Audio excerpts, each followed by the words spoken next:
Good morning सगळ्यांना. हा video आहे वसुबारतचा. तर वसुबारतची छान अशी पूजा वगैरे मांडली होती मी आणि आज मला करायचे होते शंकरपाळी. तर शंकरपाळीची रेसिपी सुद्धा तुमच्यासोबत शेअर करणार आहे. व्हिडिओ शेवटपर्यंत बघा, छोटासा आहे.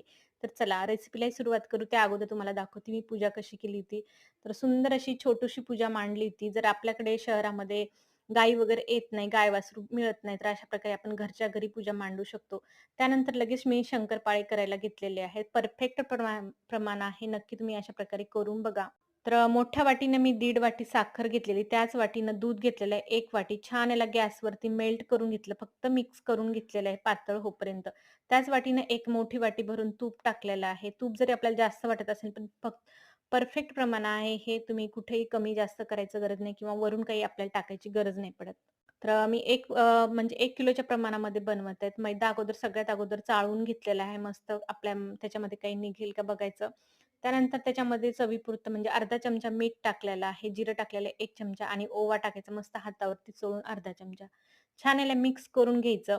ओवा आणि जिरं टाकल्यामुळे काय होतं, खूप टेस्टी आपले शंकरपाळे तयार होतात.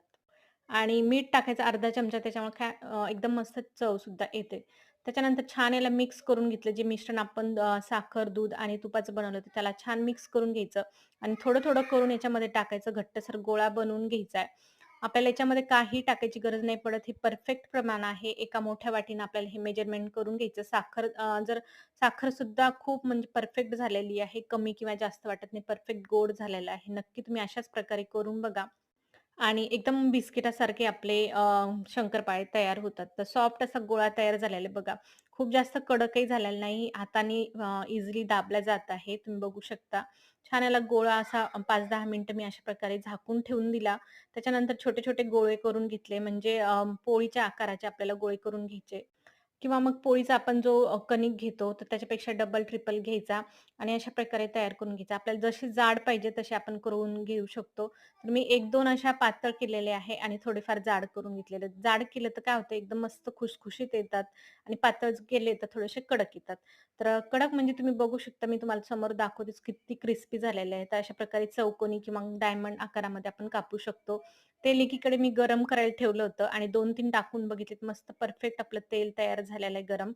तर थोडे-थोडे करून आपल्याला तळून घ्यायचं. मंद आचेवर करायचं, मीडियम टू लो फ्लेमवर करायचं. जेव्हा आपण एक बॅच टाकली ना, तेव्हा काढून घेतल्यानंतर परत थोडासा गॅस मोठा करायचा आणि मग मस्त तळून घ्यायचं. तुम्ही बघू शकता मस्त आपले शंकरपाळे तयार झालेले बिस्किटासारखे.